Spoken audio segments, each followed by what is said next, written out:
This episode is brought to you in part by Akunu. Akunu for Sales is the first buyer-aware platform for account-based selling on Salesforce. Akunu integrates your sales process with buyer behavior to verify buyer-seller alignment and increase confidence in the status of your deals. It eliminates time-consuming data entry for sales reps and makes your sales pipeline and deal review meetings data-driven and much more efficient, giving your sales reps and their managers the time and insights needed to win more deals. So do you know how your deal review process stacks up against other B2B sales organizations? Visit akunu.com/accelerate to access Akunu's benchmark report revealing the deal review habits of B2B sales managers and tips for managing deal reviews.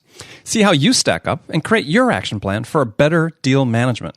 Get your report at akunu.com/accelerate. That's AKOONU.com/accelerate.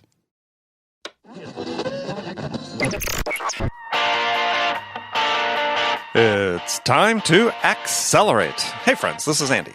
Welcome to episode 568 of Accelerate, the sales podcast of record. Joining me on this episode today is Nadjya Ghausi. Nadjya is the Vice President of Marketing at Prezi. And in this episode, we're going to have a conversation about, perhaps not surprisingly, about presentations and how to become a more effective presenter. And we're also going to dive into some research about the science of effective presentations and what that research has found that are the three key factors that influence the success of your presentations. Nadjya and I are also going to talk about conversational presenting. And I'm looking forward to this because this is a different approach to making presentations that, quite frankly, I think we all need to learn and master. If you'd like to see a summary notes for this episode, go to andypaul.com/568. Now, over the last couple weeks, I've been talking about a new research report I just produced. It's based on the input of over 300 leading entrepreneurs, sales leaders, thought leaders, experienced executives, people I've interviewed right here on Accelerate. And their support is all about what you can do to amp up and accelerate your sales right now. So this report is free. Go to accelerate.fm/accelerate to get your copy right now. That is accelerate.fm/accelerate to get your copy. I also mentioned last week that I'm going to be making some changes to Accelerate starting in the first week of October. And one of the changes will be there are actually going to be fewer episodes of Accelerate each week. And we're doing this because, somewhat ironically, one of the first comments I hear most often from listeners is that there are just too many episodes of Accelerate and that they really don't have the time to listen to each one. So I want to make sure that you don't miss a thing from any of the great conversations I have with my guests. So make sure you stay tuned to future episodes because we're going to give you more information about our new schedule then. As you heard at the beginning of this show, this episode is brought to you in part by Akunu. Akunu for Sales uses a visual framework to help sales reps sell in complex accounts and help sales managers coach and manage their reps. Enable sales organizations to improve their sales performance by surfacing the information that drives better execution, keeps sales reps and sales managers focused on following the sales process and engaging the right buyers at the right time. So check that out at akunu.com. Finally, before we get to the interview, I want to remind you that I want to hear your questions about sales and sales management. What are the challenges you're facing in your work?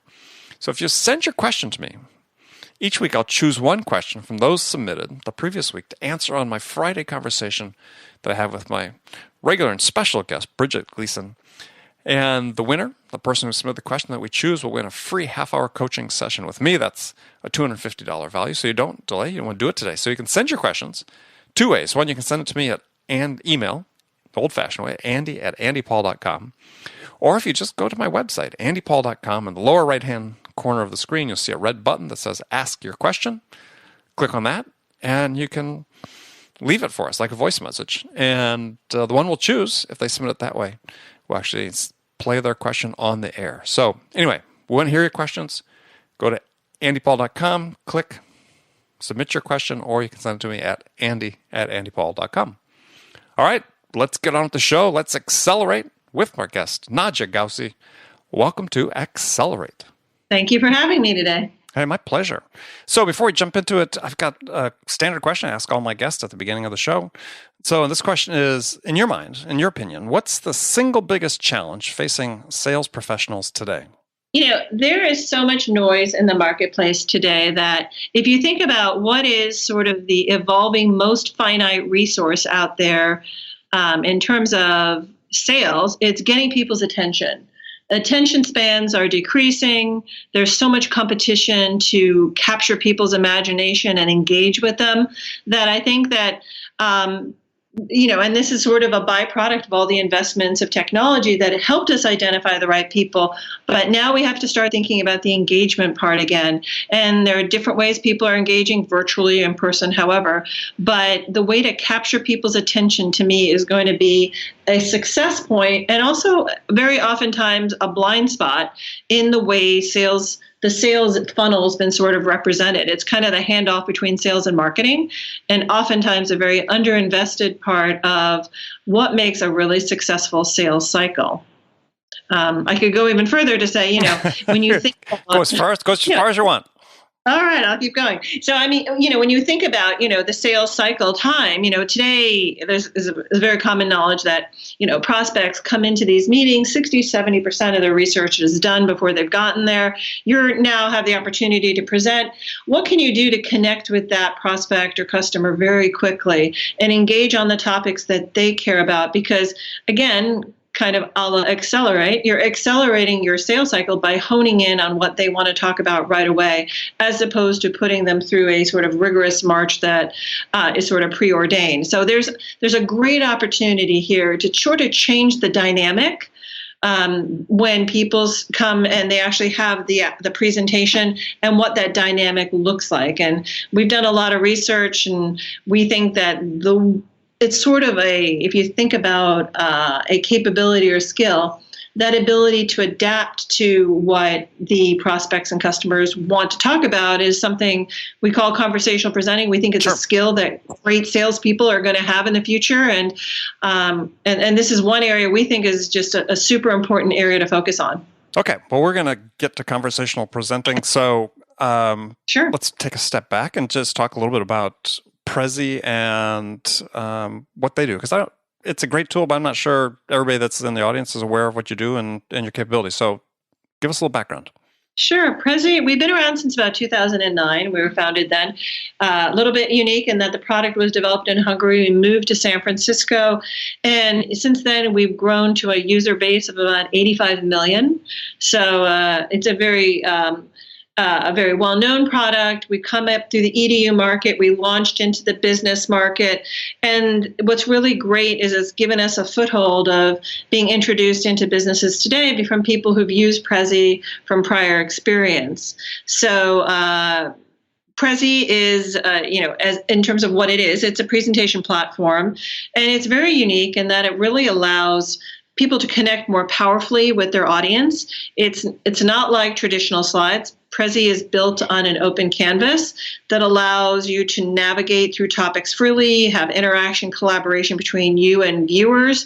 And in the end, the presentation functions more like an engaging, memorable conversation. So Prezi sort of like his presentations evolved.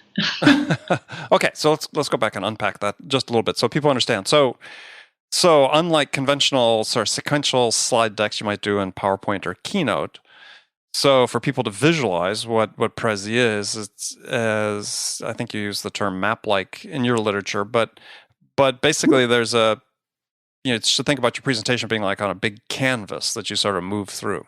Exactly. So you would think a little differently in how you would structure a Prezi, because you're thinking about first of all, what's the example? How are you sort of trying to illustrate the topic that you're talking about? So you kind of work from having like your agenda, which is your topic bubbles, and then being able to underneath have Zoom reveal, which would bring up the different elements that you want to bring up at the time that's appropriate. And we have this So the way we built it is around smart structures, the ability to sort of move the content freely. But importantly, it's the dynamic nature of Prezi. If you've seen a Prezi, and many people probably have seen Prezis and not knowing what it was at keynotes and other types of events, because Prezi is very unique in the way it dynamically moves across.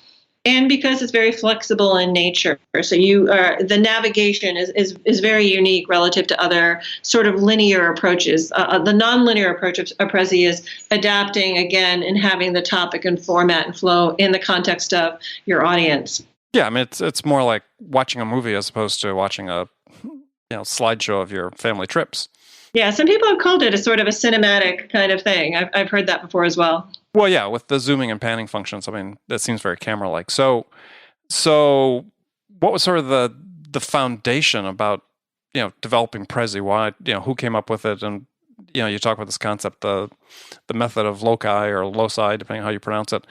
Yeah, the spatial element. Right, the spatial element in terms of how that helps in terms of engagement and making yourself more memorable. Yeah, no, there's a great story. Actually, we have 3 founders, and one of our founders was an architect / visual designer.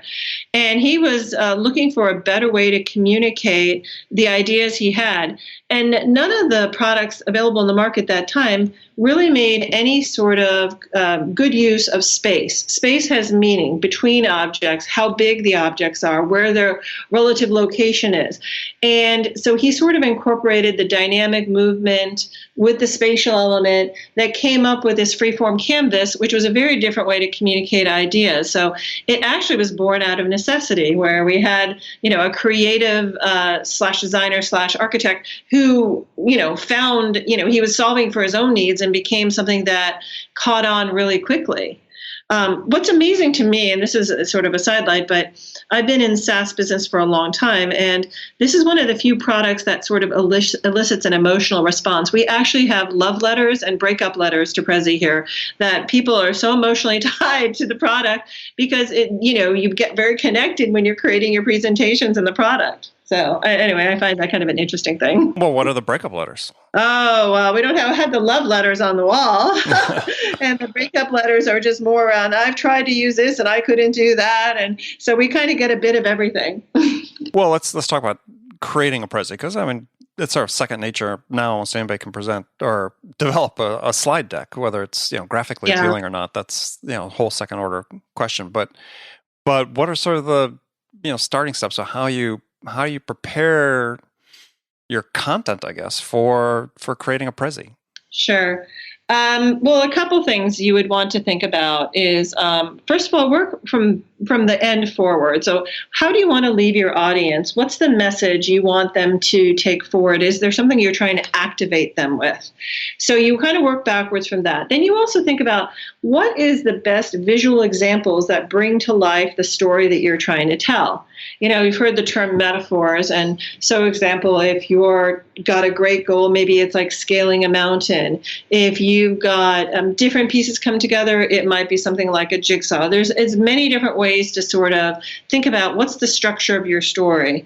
And think about in terms of these main topics, so you don't become beholden to a single linear script. You're able to sort of compartmentalize and then tell your story, but still have that adaptability to flow into the different topics. So it's really important, when you think about what you're about to tell your audience is when you view a Prezi, you see what the presentation is going to be right up front. That is, the agenda is basically the material that is on the topical level that you would start with. So instantly, people know what you're going to talk about. You've already preset expectations with your audience. You enable that interaction to happen and right away. So I would say it's a little bit different. And when you think about a standard, sort of slide based, you can point A to point B to point C. Yeah, you've got to think about the relationship between the elements. Yeah. Okay. So you need to think about the relationship. Suddenly I can hear people, salespeople start saying, I mean, is this a tool that's geared for, a sales type that has to put together a presentation to be able to step in and do? So yeah, I mean, there's 2 places we see, like marketing sometimes creates the presentations for sales, so you have the corporate presentations. But for salespeople, the great part is like when you think about so you get the meeting, right? Whether it's virtual or in person from a sales perspective, you've already invested all that time on lead nurturing, lead scoring, cultivating that, making sure that you can get that meeting, you get to that meeting. And right away, and I talked earlier about the prospect knowing a bit about it coming into the meeting, Sure. you have that ability to zoom into what that prospect wants to hear about. Effectively what you can do is move from something like a introductory meeting to topics that maybe you wouldn't have covered till the discovery meeting. So when you think about the sales cycle time, you're able to condense that because you're moving very quickly into what they care about right away. There isn't that sort of, is it this, is it that? Right away they can kind of see what you offer very quickly. They already know what they know coming into that meeting. So we always think about the time-based element, with attention spans being shorter and sales cycles being so much more focused, knowing about people when you come into these meetings. Here's a chance to put it into play. And, effectively you can accelerate your sales cycle by adapting and then having those kind of conversations earlier than maybe you would have had before. But to that point, though, about accelerating the sales conversations, is there something inherent in Prezi that enables you to do that versus, somebody presenting, an effective slide deck? Or yeah. So what oftentimes we see, and where the big fails kind of happen here, is someone shows up with their 100-page slide deck and they start with, well, let me tell you about us.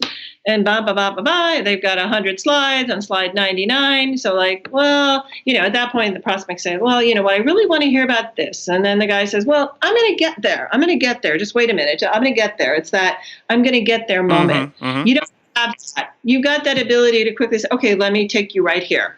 So rather than having to figure out which slide, which order, which format, it's all very, very navigatable, if you will, to get points quickly. So that's what's fundamentally different. And I think, when you think about salespeople, they're not there. They don't really want to present. They really want to have a conversation. It's a fundamentally different kind of interaction, right? Because they're trying to solicit information at the same time, help steer, and share information, be helpful and be consultative in the process. So it's a different notion of present from a traditional format to what we call, I guess it leads into conversational presenting, which is the adaptability and to have the conversation so you talk with your audience, not at your audience. Yeah, well, I think it's a fundamentally different skill set, because I think, as was pointed out in some of the literature that you had sent me, is that sales presenters, not just sales presenters in general, they're relying on PowerPoint or Keynote or something like that, is you're thinking about things in a very sequential, right? I can memorize the story in a very sequential, A leads to B, leads to C, and so on, where they have to be more a master of the subject matter in general if they're using a Prezi. Absolutely. You have to be very comfortable with your material to do that. But that does exactly move them on that path of mastery to know about and how to talk about this with their customers, right? And, and what's super powerful is that, there's been studies shown that, versus just talking versus having some visual backups, that, the human brain gravitates towards visual content. If you think about it, presentations using visual aids in some of the studies we've done are about 43% more persuasive than the exact same presentation without visuals. So we've done a lot of science to find out, what is it that triggers that memorable moment, that aha moment with companies and in different use cases. Sales and marketing is a really critical one for Prezi, because we found this is one of the most underserved markets that are out there, really. Sure. So what's your research show in terms of the difference between static visuals and, more motion visuals like you can support in Prezi? Yeah. So if you think about, the goal in for a lot of the sales and marketing people is to have an interactive presentation. We've done surveys where we find that I wouldn't say it's necessarily the goal. I think it'd be great if they did it, but I think 80% of salespeople are so petrified they just want to get through the boom, boom, boom, boom, boom and say they're done with it. Well, this is interesting because we've done some surveys that showed that almost half of the presenters give interactive presentations based on the feedback of their audience about 60% of the time or more. So it's, things are changing in terms of expectations of customers today too. There's the dynamic of the millennials entering the workforce. It's not the same old static environment. People want to be engaged. They want to be brought along in a story. Storytelling is an important element when you think about how people talk about product.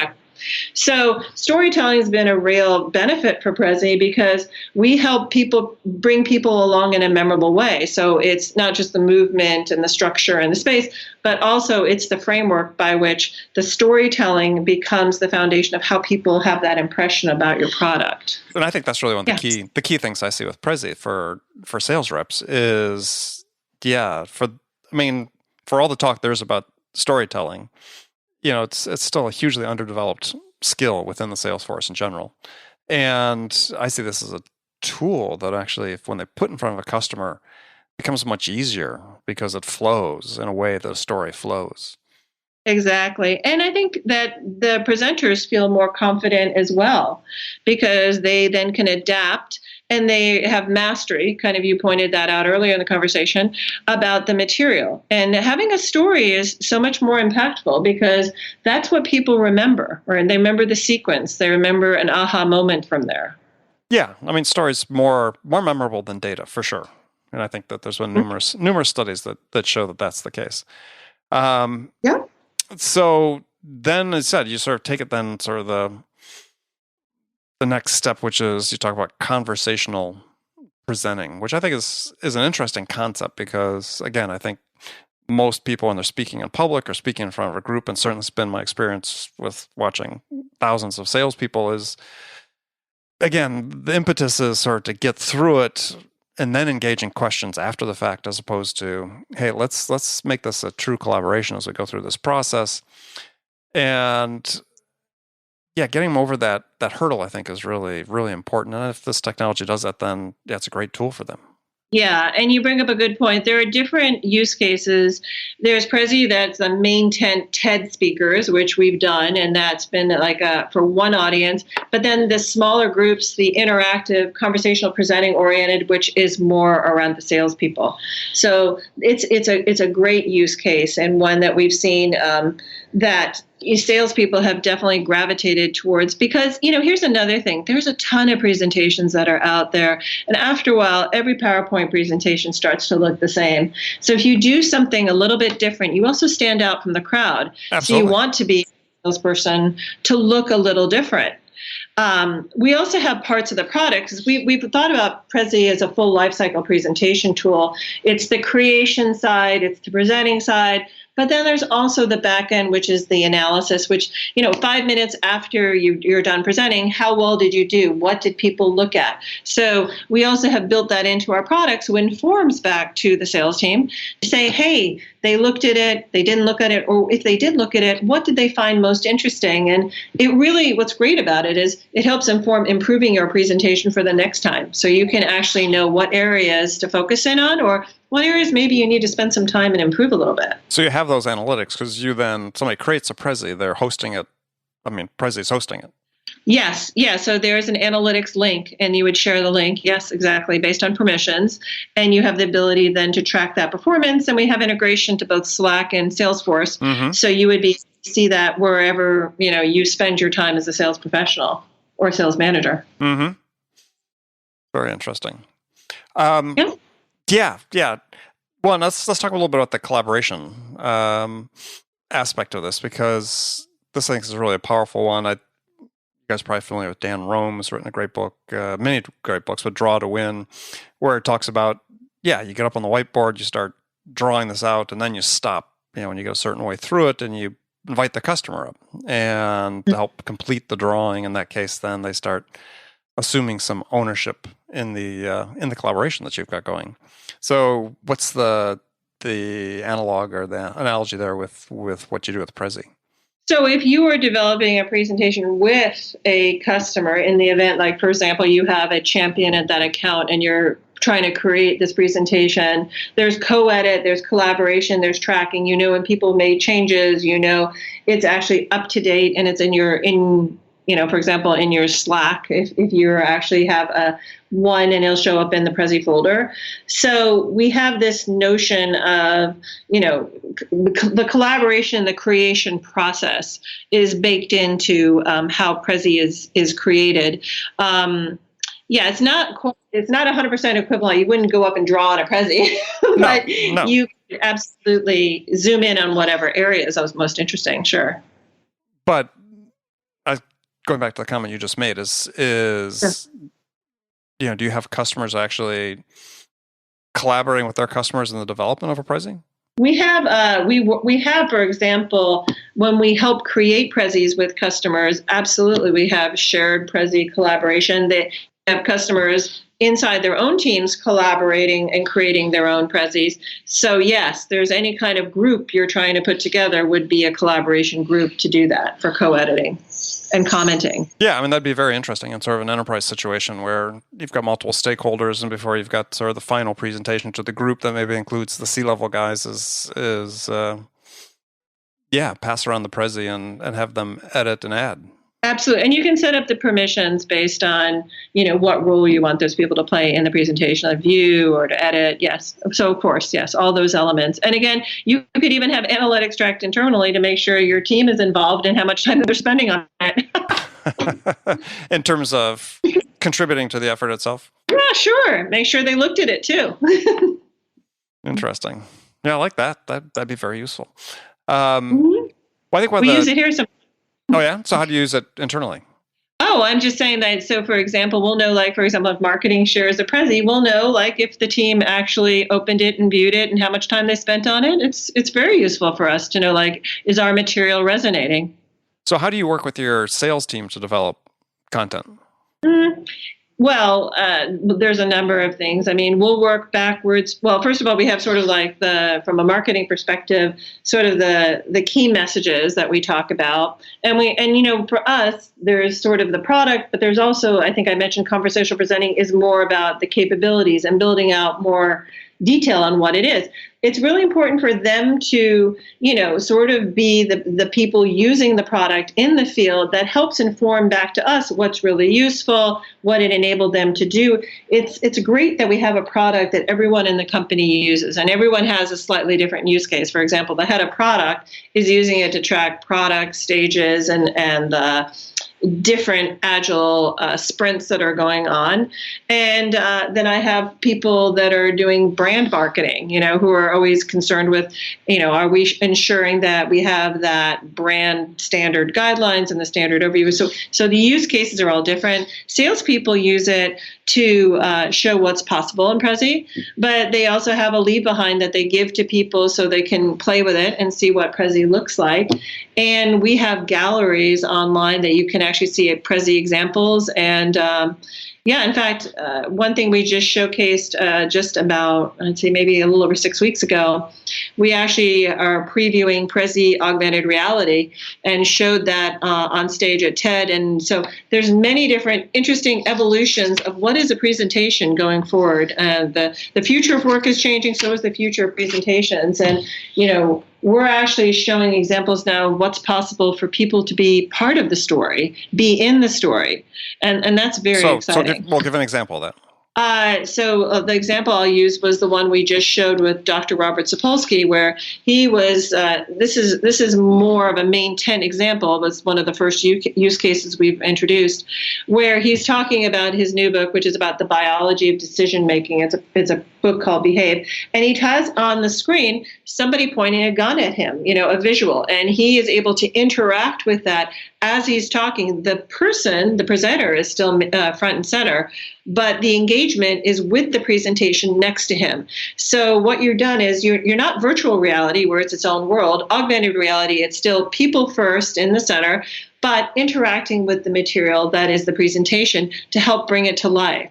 So it's really fascinating. We're seeing a lot of great use cases for webinars and other kinds of things where people want to have that sort of people front and center. And salespeople, of course, are the people that, they want people to remember who they are and they can have them present in whatever fashion, but at the same time, have them be in the story showing whatever it is that they're trying to promote. It's a preview. We don't sell it right now. We're putting it out there so people can see what's possible, and we'll have more details following on that.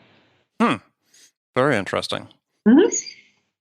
So what other trends do you see in presentations? Because this is one of the key topics. We've talked about this a lot in the show. We've had a lot of different guests on about improving presentation skills. So within the context of using a Prezi, are there specific skills that perhaps, it's not intuitively obvious that you need to have in terms of presenting compared to presenting a normal just slide deck? Well, I think the structure of Prezi does encourage a different kind of thought. So other than just straight chapters, you got to think of how things relate to each other and what is the logical story navigation you're taking people through. So I think those are important differences when you think about a Prezi versus just a standard linear presentation. So, think about that adaptability and how that would basically set up. And the Zoom reveal capability means like what you have on the top level and what you have on the next level is kind of like, aha, you can kind of dig in, you bring up your next point. It kind of brings people along in an engaged way. And it's almost like a bit of gamification built into it, if you will, because of that whole mastery of, we have on the development side a lot of game thinking built into the product as well. It brings people along. So these are just a couple things. It's not, it's a slightly different way to think about it. But once you start coming down that path, it becomes second nature. At least with me, what's really great is, I'm thinking about, like, when I talk about this, what's the best visual way to explain what it is I'm talking about, right? Is an example? Is there some way that I'm putting this all together? These are all elements that are, when you think about a presentation, you think about the endpoint, what you want people to see at the end of it. But at the same time, you're structuring the journey too. And you're not thinking of it as point A to point B to point C. You got to think about them as, how does this all fit together? And how can I kind of be sure that if I touched on one, right, that it makes sense and it could be self-contained too, right? Yeah. I mean, when I every time I view a Prezi, it's like, I always think, how'd they do that? Because I mean, well, not just magic, but in terms of as you said, sort of the visual thinking, and I think that's something that I think is an acquired skill. You just got to practice, to think of things in that relationships that are more spatial as opposed to linear. And I think if people have a sort of a knack for storytelling, it's a great tool. They'll adapt to it very quickly. Yeah, and if you have higher engagement with your presentation, it tends to be remembered more too. So memorable is something that obviously at the end of any presentation, people would want to make sure that, they stand out, they're remembered for what they communicated. Absolutely. Well, good. Well, Nadjya, we've run out of time, but tell folks how they can find out more about Prezi and connect with you. You are welcome to reach out at nadjya.ghausi@prezi.com.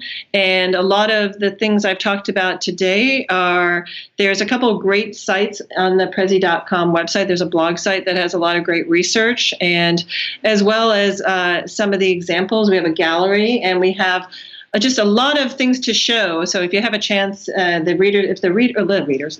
have a chance, go ahead and check it out. There's a lot of great information on there.